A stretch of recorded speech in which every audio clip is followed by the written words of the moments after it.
ఇచ్చారు. దాన్ని రేపు 12వ తారీఖున సెక్షన్ మీటింగ్ జరగబోతుంది. దానిలో ఖచ్చితంగా మరి దానికి ఒక రూపు తీసుకొచ్చే పద్ధతుల్లో మన యూనియన్ కృషి చేస్తుంది. అట్లాగే ఇవాళ మన యూనియన్ గెలిచిన తర్వాత మరి ఆనాడు కార్మికులు ఎవరైనా యాక్సిడెంట్ లో చనిపోతే కార్మికులు అందరం కలిసి 10 లక్షల రూపాయలు ఇస్తే మేనేజ్మెంట్ మ్యాచింగ్ గ్రాంట్ గా ఒక 10 లక్షలు ఇస్తే 20 లక్షలు వచ్చాయి.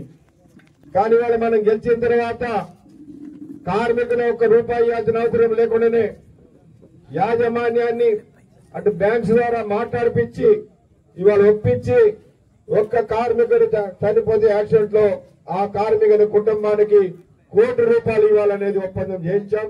ఇవాళ అది అమల్లోకి వచ్చింది.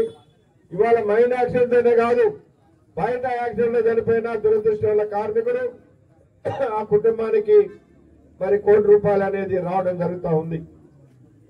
అట్లాగే కాంట్రాక్ట్ కార్మికులకు కూడా మరి వాళ్ళకు కూడా ఇవ్వాలి అని చెప్పేసి మాట్లాడాం. ఇవాళ వాళ్ళకి 40 లక్షల రూపాయలు ఇవ్వడానికి హెచ్డిఎఫ్సి బ్యాంకు ముందుకొచ్చింది.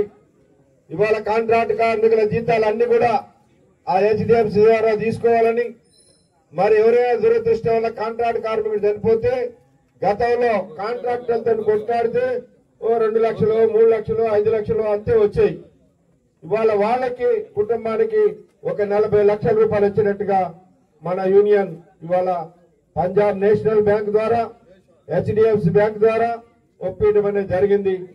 ఇప్పుడు మళ్ళీ ఇంకోటి అడుగుతున్నాం, కార్మికుడు యాక్సిడెంట్లోనే కాదు అనారోగ్యం వల్ల చనిపోయినా ఆ కార్మికుడి కుటుంబానికి కనీసం ఒక 25 లక్షల రూపాయలు రావాలని ఆ డిమాండ్ పెట్టాం. మొన్ననే పంజాబ్ నేషనల్ బ్యాంక్ హైదరాబాద్ లో మీటింగ్ పెట్టి మనం మాట్లాడాం. దాంట్లో 10 లక్షల రూపాయలు ఇస్తామని చెప్పేసి వాళ్ళు అంగీకరించారు పర్మనెంట్ కార్మికులకి. సరే వాళ్ళకు 10 లక్షలు ఇస్తే మనం మ్యాచింగ్ గ్రాంట్ గా ఒక 10 లక్షలు ఎంతో చేసుకుంటే కంపెనీ కూడా ఇంకో 10 లక్షలు ఇస్తే సుమారు 25-30 లక్షల వరకు కూడా కుటుంబానికి వచ్చే అవకాశం ఉంది. ఈ విధంగా ఇవాళ కార్మికుడు చనిపోతే ఆ కుటుంబాన్ని ఆదుకోవడానికి మన యూనియన్ గెలిచిన తర్వాత దాని అగ్రిమెంట్ అనేది చేయించుకోవడం అనేది జరుగుతూ ఉంది. అట్లనే మొన్ననే డిస్మిస్ అయినటువంటి మరి జేఎంఈటీలని మళ్ళీ తిరిగి ఉద్యోగాలు తీసుకోవాలని ఒప్పందం చేయించాం. అదేవిధంగా మనకి పిల్లలకి మెరిట్ స్కాలర్షిప్ పెంచాలని చేశాం. ఇట్లా కొన్ని అగ్రిమెంట్లు చేయించి వాటిని సర్కులర్ రూపంలో తీసుకురావడం జరుగుతూ ఉంది. ఇంకా కొన్ని కమిటీల ద్వారా జరుగుతూ ఉన్నాయి. సరే ఏదేమైనా మన యూనియన్ మాట ఇచ్చిన ప్రకారం తప్పనిసరిగా అమలు చేయించడానికి కృషి చేస్తామని, అట్లనే కాంట్రాక్ట్ కార్మికులకు కూడా వాళ్ళ జీతాల విషయంలో కానీ లీవుల విషయంలో కానీ మొన్ననే సేఫ్టీ ట్రైపార్టైట్ మీటింగ్ జరిగింది. ఆల్ ఇండియా నుంచి డైరెక్టర్ జనరల్ వచ్చారు, ఆయనతో మాట్లాడాం. వాళ్ళకు కూడా లీవులు సిక్కులు ఇవ్వాలని చెప్పేసి మాట్లాడాం.